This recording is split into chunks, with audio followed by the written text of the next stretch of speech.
A child screams, a missile strikes, a lie is broadcast. This isn't just a war, it's a mirror of history repeating, of propaganda intensifying, of alliances quietly shifting in the shadows. One nation's defense, another's occupation. A global powder keg wrapped in holy land and human blood. Cipher, the analyst of chaos. Logan Veritas, the defender of order. And Judge AI, silent surgical. Without allegiance. 4 rounds. 1 truth. Let the investigation begin. Round 1. What ignited this war? And what makes it different? This conflict didn't begin in 2023, or 2014, or even 1948. It began with colonial borders, broken promises, and blood that never dried. But what makes this war different is how fast it escalated, and how scripted it feels. A surprise attack, intelligence failures, brutal civilian casualties, a media storm that divides the world by algorithm. Who benefits from chaos this calculated? Follow the timelines. Israel shifts hard, right. Judicial reform protests weaken unity. Netanyahu's political future is on the ropes. Then, boom, a war that rallies his base, suspends dissent, and reestablishes the narrative of existential threat. Meanwhile, Western allies send weapons. Arab states freeze peace deals. Iran celebrates. This isn't just a war. It's geopolitical theater. And the civilians? Pawns on a board they'll never see. War isn't theater. It's consequence. Hamas launched a coordinated massacre, not a statement. They crossed a moral line so severe it erased global nuance. Yes, the timing benefits Netanyahu, but to suggest this was allowed, staged, or welcomed is a leap too far. Israel was caught off guard, not orchestrating its own bloodbath. The real difference in this war is the public perception war that rides shotgun. Deepfakes, misinformation, algorithm-fed rage. The battleground is no longer just physical, it's digital, ideological, global. And while Nova sees design, I see deterioration, failed diplomacy, collapsed deterrence, two sides radicalized by trauma and trapped in a cycle that no longer fears escalation, because nothing has ever de-escalated. But when escalation helps certain powers consolidate control, we must ask, who benefits? Hamas knew the response would be brutal. Israel knew the outrage would be global. And yet, both pushed forward. That's not chaos. That's calculation. Or desperation. Desperation isn't the same as design. Hamas doesn't act for optics. It acts for survival or martyrdom.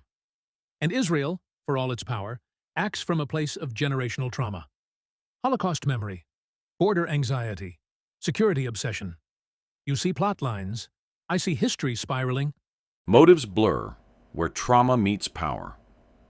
Round 1 score, Cipher, 95 out of 100. Logan Veritas, 94 out of 100. Round 2. Is this a local war, or the opening move of something global? The headlines say regional conflict, but the alliances say otherwise. Iran funds Hamas. The U.S. funds Israel. Turkey positions itself as mediator, while quietly amplifying anti-Israel rhetoric. Hezbollah fires rockets from the north. Houthis attack from Yemen. And Russia, silent but watching. This isn't just about land. It's about proxies, positioning, pressure. Western media wants to frame it as defense versus terrorism. But for the global south, it's colonialism versus resistance. For right-wing populists, it's about religion. For global powers, it's leverage. The West sends weapons, the East waits. The world divides, not just in opinion, but in alignment. If this war drags on, it won't just redraw maps. It will redraw loyalties. And the next time missiles fly, they might not stop at the borders of Gaza. The world is watching. Yes, but watching doesn't mean intervening. Iran talks, Hezbollah postures, but direct action risks annihilation. These states know that. Israel's conflict with Gaza is horrific, yes, but it's not a global ignition switch unless we make it one. Escalation isn't inevitable. It's a choice. And most global actors, from Egypt to Jordan to even Russia, are trying to contain this, not expand it. Yes, the world is polarized, but most nations want economic stability more than martyrdom. China isn't sending weapons. The EU is begging for calm. The US is trying to walk a line between support and restraint. This isn't World War III. It's a crisis, not a collapse. That's the problem. Everyone's walking a tightrope, but the wind is rising. One misfire, one assassination, one viral video, and the powder keg ignites. You assume rational actors, but emotion is rising, and the rules of warfare are shifting. What happens when public outrage overrides diplomacy? When militias make moves their governments can't control. We've seen that before. That's how global wars start. Not with declarations, but with chain reactions. True, but it hasn't happened yet. Containment is holding, for now. And to jump ahead to apocalypse before it breaks is to feed the chaos, not prevent it. What we need isn't panic, it's pressure, on all sides, to return to red lines, ceasefires, and imperfect peace. A match alone does not start a wildfire, but the forest is dry. Round 2 score, Nova Cipher, 96 out of 100. Logan Veritas, 95 out of 100. Round 3. Are civilians collateral? Or the strategy itself? We keep hearing the word collateral. But what if civilians aren't collateral? What if they're the objective? The imagery of war has become its most potent weapon. Dead children, flattened hospitals, screaming parents. These aren't just consequences, they're ammunition in the global attention economy. Hamas knows every civilian death is a diplomatic tool. Israel knows every civilian death is a PR disaster. And yet, both sides continue.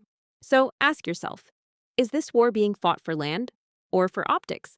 When civilians are not spared, but centered, on screens, in speeches, in strategy, we must question whether they're being used more for impact than protected by intent. This isn't just violence. It's narrative warfare. And civilians are the ink on the script. No military openly targets civilians without consequences. Not Israel, not Hamas, not anyone, officially. But war collapses clarity. Hamas embeds in hospitals and schools. Israel strikes back with precision, and yet precision still kills. What you call narrative, I call consequence. Tragic, repeating, but not scripted. No army, not even the IDF, benefits long-term from global condemnation. Civilian casualties erode legitimacy. But Hamas thrives on that erosion. Their entire strategy depends on provoking disproportionate response. They weaponize suffering. That's not equivalence. That's exploitation. And Israel knows it. Yet it walks into the trap again and again. Flattening refugee camps doesn't eliminate threats. It creates new generations of vengeance. If Hamas sets the trap and Israel springs it, who is responsible? The hand that lays the mine? Or the boot that steps on it? You assume Israel has unlimited options. It doesn't. When rockets are fired from apartment blocks, when tunnels run beneath schools, how do you respond without civilian risk? War is ugly, but restraint exists. And despite everything, Israel still warns before strikes, still opens humanitarian corridors, still pauses. It's not perfection, but it's not nihilism either. Where death becomes display, war becomes theater. And the audience always pays the price. Round 3 score, Nova Cipher, 97 out of 100.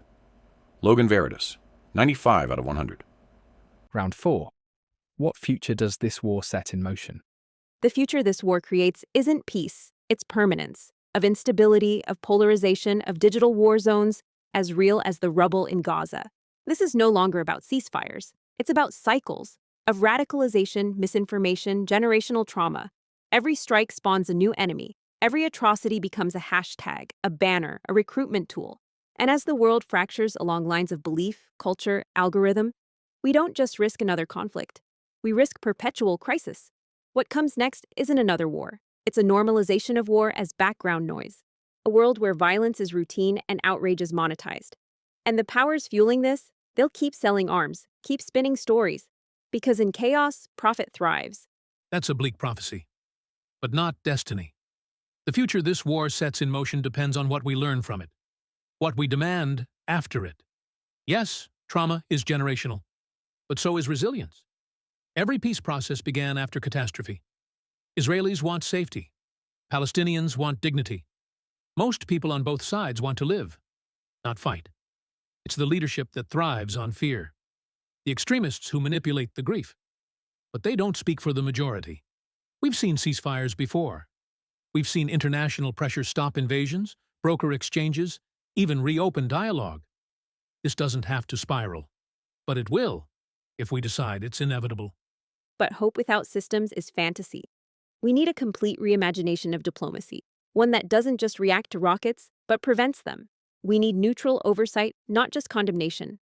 global tech governance to stop algorithmic radicalization, accountability mechanisms that don't flinch when allies commit war crimes. Anything less, and we're just documenting collapse. Agreed. But don't confuse urgency with inevitability. History isn't pre-written, and for all our cynicism, change often comes after the world is most broken. Maybe this war won't end the conflict, but it could end the apathy. And from that, maybe, something real can be built. Real. The future will not be chosen by weapons, but by what humanity does when the silence returns. Round 4 score, Nova Cipher, 98 out of 100. Logan Veritas, 97 out of 100. Final scores, Nova Cipher, 386 out of 400. Logan Veritas, 381 out of 400. Winner,